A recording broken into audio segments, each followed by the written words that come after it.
రెండు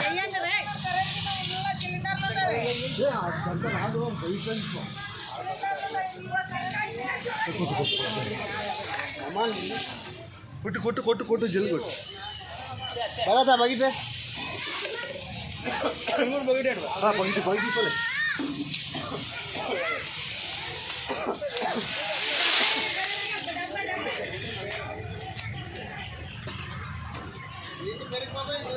దర్శన్ కుడిగా నెంగిస్తుంది జల్దీ కదా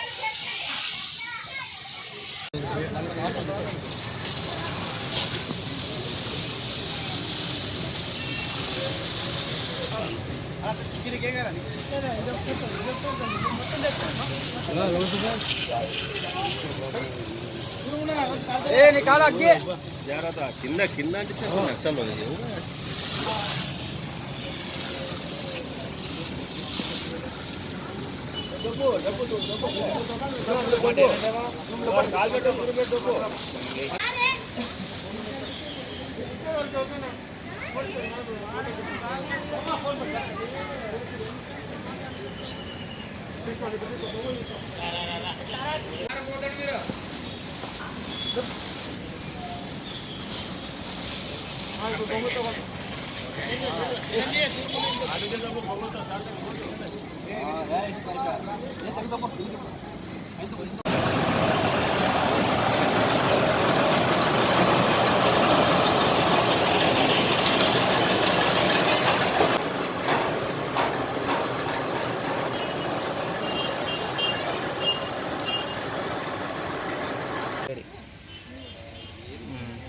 ఆరు గంటల సమయాన గుర్తు తెలియని వ్యక్తులు వచ్చి మా మేతకి నిప్పంటించి వెళ్ళారు.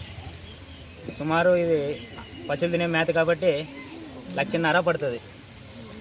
మా అవ్వ మా బాబాయ్ దీని మీదే బ్రతికేది, ఎమ్ముగొడ్ల మీదే. ప్రభుత్వం ఏమైనా మాకు సహకరించాలని కోరుతున్నాం. ఎంత నష్టం విలువది? 1,50,000. ఎవరిపైన అనుమానం వ్యక్తం చేస్తున్నారా? ఎవరిపైన అయితే అనుమానం లేదు సార్. మేము 6 గంటలకు పనికి పోతాము, ఎవరు అంటించినారో తెలియదు. మూగ జీవాలు ఇప్పుడు ఎట్లా ఎండాకాలము, ఇది కాక ఎండాకాలం ఏడ గడ్డి కాసింటుంది, పచ్చిగడ్డి ఎలా మేపుకోరాలి మేము? ఇదే మేము 3 తెప్పించుకొని పెట్టుకుంటాం. ఇప్పుడు ఇస్తేనే కదా పాలు ఇచ్చేది, మేము అమ్ముకునేది, వాళ్ళు బతికేది మా అవ్వ బాబాయ్. మరి ప్రభుత్వం దీనికి ఏమైనా సహకరించాలని కోరుకుంటున్నాం సార్. మీ పేరు? మా పేరు వీరాంజనేయులు. ఈరోజు నిజాముద్దీన్ కాలనీ ఏరియాలో రామంజీ అనే పాల వ్యాపారం చేసుకునే వాళ్ళ గడ్డివాముని గుర్తు తెలియని వ్యక్తులు 6 గంటల సమయాన ఎవరో నిప్పు పెట్టినారు. ఇలాంటి మంచి పద్ధతిగా చేయడం ఎవరైనా కానీ వీళ్ళు దీని మీదే భారం పడి, వీళ్ళు దీని మీదే ఆధారపడి చేసుకొని తినేవాళ్ళు. పాలు అమ్మితే కానీ వీళ్ళకి డబ్బులు రాని పరిస్థితి, వీళ్ళ పరిస్థితి ఇది. ఏదో చేసుకొని తినడానికి గడ్డివాము అప్పో చేసి తీసుకొచ్చి వీళ్ళకి అడిగితే మొత్తం అడగడం ఎంత అమ్మదింది, ఎంత పెట్టి తెచ్చారంటే మన రీసెంట్గానే తెచ్చినారు. 1,50,000 రూపాయలు పెట్టి మొత్తం సరుకు తీసుకొచ్చిన తర్వాత ఎవరో కావాల్సుకనే 6 గంటల సమయంలో నిప్పంటించాలని చెప్పి తెలియజేస్తారు అందరూ ఇక్కడ వచ్చినప్పుడు. చాలా బాధాకరం. దీనికి ఏదైనా ప్రభుత్వం వెంటనే దీన్ని సహకరించాలి.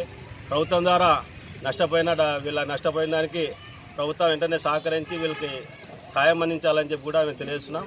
నా పేరు ఫయాజ్ అహ్మద్, మాజీ మున్సిపల్ కౌన్సిలర్.